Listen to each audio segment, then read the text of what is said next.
Today, I'm going to talk to you, as they said, about birth, but I'm going to talk to you a little bit more about what we know of ourselves as humans. Home birth. Clay Christensen says that disruptive innovation transforms a practice or a product that is commonly has been traditionally available only to the privileged few and makes it mainstream, makes it so much more affordable and accessible that suddenly everybody's doing it. So in North America, we believe that the disruptive innovation was hospital birth. Isn't that what made birth safe and accessible to all women? Safe birth. Well, it turns out that some women don't agree. Some women want to stay in their own homes. We've exported this idea of hospital birth being the way to get safe birth to low-resource countries. But even in low-resource countries, women aren't coming in droves to the hospital. Why is that? What's going on? And is the disruptive innovation hospital birth or is it home birth? You're all familiar with this image, that's DNA. I'm going to talk to you a little bit about the science, physiology of humans and what we've come to understand. You can see those components that are joining from two human beings' genetic information to predict what the future will be for this human being. Turns out that's the same kind of linkage that happens between an environment and the physiology of birth. We've learned a lot about it from watching animals. Animals in captivity, for some strange reason, when they're outside their familiar environment, they have a hard time getting pregnant. They have a hard time staying pregnant. They have a hard time staying healthy while pregnant. And they have a hard time releasing their babies when they feel like they're being watched, when they feel like they cannot get in what position they have, they cannot access the comfort measures or the food that they want. They're fearful, anxious, or lonely.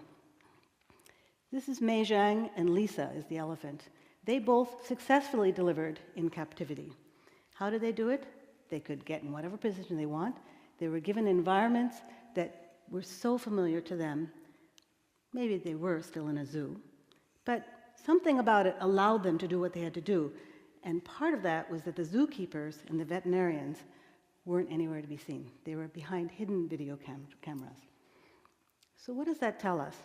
What if every time a young, healthy man wanted to run a marathon, he was told, "Oh, it's okay, we're not sure you can do it, and you might have a heart attack in the process, so why don't you come into the hospital, and we could run your marathon around the hospital, but don't worry, you can bring somebody with you, and your supportive spouse can be there, and we will monitor you to make sure that you're okay, and just in case you do have a heart attack, the emergency personnel will be standing right there. And just in case you do have a heart attack, you better not eat.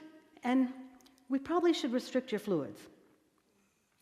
Does that make any sense to what you know about the physiology of sports? Do you think that if he didn't believe he could do it, that he would be able to complete the marathon? And what about making love? What about making babies? Suppose you told this young man that he also could have a heart attack when he had an orgasm. Some people do. What if we weren't so sure about his ability? We said, "No worries, come into the hospital. We'll give you a nice, quiet room. You can bring your spouse, and we'll just come in from time to time and check your blood pressure and your heart rate and make sure that everything's okay." You think he'd have some sort of performance anxiety? I think this is what he'd do. I think he'd say, "I know what to do, and you guys leave me alone." So what have we learned about human physiology? There's some very cool things that have been discovered now. Things about when we control birth and when babies don't come out of the vagina, guess what? They don't get the beneficial effects of the good bacteria that lives in vaginas that helps them for long-term health. What about oxytocin, the hormone of love? Why is it called the hormone of love? Well, guess what? It's only released in 3 times in our life. 3 times which are absolutely critical to bonding. And in fact, it does modulate how attached we feel. It modulates social behavior. Oxytocin is only released when we make love, when we have orgasm, when we have contractions to open up our uteruses so that the baby can come out, and when we let down our milk so we can feed our babies so our babies can survive. Every year, 350,000 women die while pregnant or giving birth. 2 million newborns die within the first 24 hours of labor. This is true. Is this why we don't recommend home birth to everybody? Is it home birth? You know, these women, most of these women, live in 58 countries. They're low-resource countries. And in these countries, women do not have access to life-saving techniques. They don't have the medications to stop bleeding. They don't have, if they could access it, they can't get there. They don't have somebody checking their blood pressure. Sometimes they're exposed to conditions which are dangerous for themselves. They don't have methods to resuscitate a baby that maybe just needs a little help. Is that why everybody should deliver in the hospital? Well, what does the research say? For a long time, we had a hard time understanding what the research really said. Just like what Carthy said this morning, you have to ask the right questions in the right way. So guess what? We weren't asking the right questions in the right way. We were mixing up planned home birth with unplanned home birth. When we looked at the difference between home and hospital birth, we had a lot of cases in there where the woman delivered en route to the hospital without an attendant, accidentally, even in high-resource countries where all of those things are available. And that doesn't tell us the story. If we don't know who's attending her, what their skill set is, if we don't know if she can change the plan when she is in trouble, we don't know what's really dependent on place of birth and what is instead dependent on the type of care she gets. So what we do know now, the good news is that we have 15 or 16 really high-quality studies. We'll never have a randomized control trial because women will not agree to be randomized to home or hospital. They have opinions about where they want to deliver. And they've tried. There was one trial that they did. They tried to run it for about 15 years. They got 11 women to agree. Not big enough to say something. So what we know is that for an essentially healthy woman who has attendants with skills, who has those skills, those attendants bring basic equipment and medications, and they have seamless access to specialized care when a complication arrives, we actually get healthy mothers and babies, and they experience less interventions. So what's the problem? Why don't we all agree that that's the system that we should set up? I study attitudes and what leads to attitudes among maternity care providers. And I did this in Canada, a big, large national study, and you can see that midwives and obstetricians and family physicians don't agree. Why does that matter? Provider attitudes matter because they influence what women choose. Women want to do what's best for their body, and they want to be able to believe their providers. We know that providers who know more about breastfeeding and have education about it, their clients will be more, their patients will be more successful with breastfeeding. We know that women who choose cesarean on demand, their providers are more likely to have chosen that for themselves. There's something else going on there. So if we ask the right questions of the right people, we might ask the women, what happens when they listen to their providers and they try to access safe care and they leave their homes and their familiar environments and they come in? Well, they're told, this is what they say. I was told to be quiet and lie down. I was put in a room with women I didn't know. I didn't know that man. He came in and he said to me, spread your legs like you did when you got pregnant. I had to undress in front of women, strange men. They watched me while I got up on the table to have my baby. Women in the Philippines will say, and actually a lot of places in the world where women by droves are coming in now because there are institutional policies for institutional birth, and they're overloaded by normal cases, and they can't look after, they don't have enough resources to look after the women who really need their care. This is a labor ward, and a postpartum ward, and a newborn ward. Is that where you would like to be? Does that feel safe to you? This woman is an indigenous woman. She came in because she believed she was going to have a safer birth if she came to the hospital. When she got there, they didn't understand her language. They didn't believe her that she was really in active labor because she had walked from her village. So they made her leave. Shortly thereafter, she delivered on the grass in front of the hospital. Is that safer care? And lest you think this is just happening in low-resource countries, it's happening all over the world. This is North America. Strangers around, women being told to push. One woman said, "I was hooked up and trussed. I couldn't move 6 inches. I knew I had to get up to have my baby, but they told me to lie still because they couldn't hear my baby's heartbeat. I was worried. I listened to them, but they didn't listen to me. So I closed my eyes and I hid in my music while they stood around and watched me." So what is this issue about relocation? How are we defining safety, and who gets to define what safety is? We know when all of these things happen, when mammals are not in their familiar environments, when they're disturbed, when they have a loss of privacy and dignity, it can affect their ability to care for their own babies. Women tell us, Taye, who's a woman I looked after, she told me she had a good job in the hospital. She was a lab tech. She said, everybody knows everybody's business, and I don't want them to know my business. I work with a bunch of white women. They don't understand me. I don't want to be undressed in front of them. We looked after a woman when I was at Yale on faculty. Her husband would not tell us what his name was. He said his name was Fred. Nobody believed him. They said, maybe he's undocumented. Maybe that's why he doesn't want to tell him his name. It was 2001, October. His name was Osama. He was afraid if he told the hospital staff his name that they would not treat his wife well. And the Hmong women I looked after in California were used to having all of the elders around, but the hospital had a rule that only one person could come with these women. This lesbian couple knew that if they went into the hospital with their known and beloved donor, that it was very likely the hospital staff would hand the baby first to him and not to the primary parent.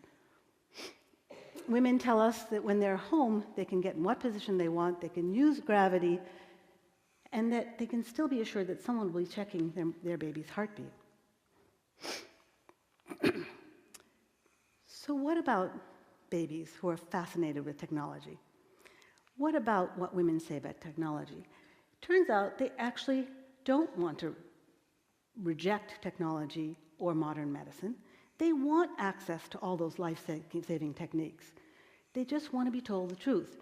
This is a study. All the things I was just telling you about were based on studies that we've done where women have told us what they want and what's most important to them: comfort, convenience, empowerment. This is a study that's just come out.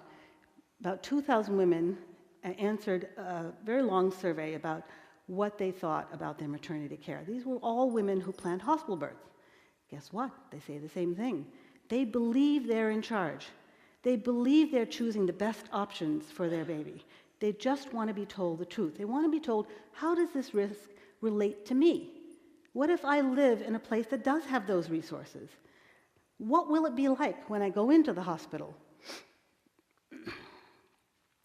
And they also tell us that some interventions lead to things that they wouldn't choose unless they were very sure that it would save them or their babies. 40% of women are induced in the United States today, and we have over a 30% C-section rate. Do you think the species would have survived if that was the needed rate? In fact, most countries that have much better outcomes than we do in North America have much lower rates of all of these things. So what about risk? Who gets to choose? This is a 1 in 1,000 risk. When you have skilled attendance at birth and access to equipment and personnel when you need it, this is the risk.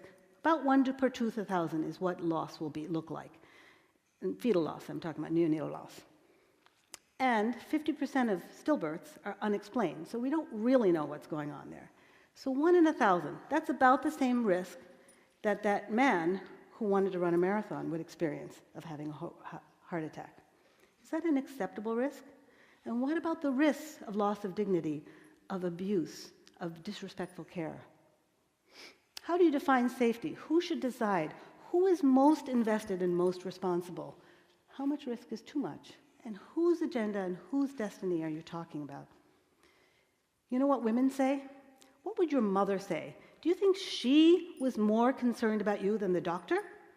Yes, that's what women say. They say, we care about our baby's health, and we are offended when people suggest that we are choosing home birth or choosing respectful care just for our own convenience or for comfort, like it's some sort of cosmetic option.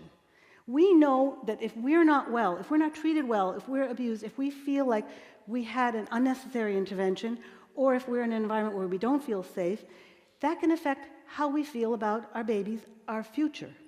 And we're concerned about our baby's health also. What about the use of antibiotics? What about C-sections or any of these things? Absolutely, give me a C-section if that's what I really need. I want my baby to be healthy. I value what the advances that modern medicine has brought to high-resource countries. That's what they tell us. But is anybody listening to women? Paulo Freire said, washing one's hands of the conflict between the powerful and the powerless means to side with the powerful, not to be neutral. Is it time we took a stand? Which is the disruptive innovation we wait? Is it home birth? Is it hospital birth? Or is it humanized birth? What if all countries took steps to facilitate high-quality care in all settings, and all women were told how to access that care wherever they felt safe?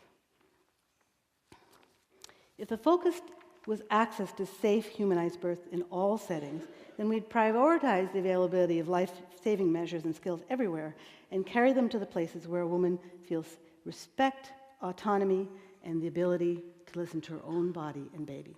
I wrote that down because I wanted to say it all. I wanted to be sure I didn't forget to tell you that it is about all of those things together. We could carry the things to her. They might be packaged a little differently. We know most people won't need IVs if they're cared for. If they start out, if they're healthy, we're talking about term pregnancies here. We could be ready, standing by with resuscitation equipment for her baby. Doesn't look like the hospital, but it's got all the same stuff. Meanwhile, the woman could get in whatever position she wanted. And we could remember that whether or not we're there, whether or not the interventions are there, a woman will deliver undisturbed and will receive her baby and care for her baby, because that's what humans do. They would receive their babies with joy and with the people that they love, with gentleness. We could attend them if we attended them in that respectful way, perhaps they would invite us back into their homes to help them learn how to care for their babies. And their babies would come out alert and healthy and ready to receive the wisdom of their grandparents. This is what one of my favorite photojournalists said. This has been around for a long time. I graduated here in 1978, and I read this book shortly thereafter. Suzanne Arms said, if we hope to create a nonviolent world where respect and kindness replace fear and hatred, we must begin with how we treat each other at the beginning of life, for that is where our deepest patterns are set. From these roots grow fear and alienation, or love and trust. Thank you.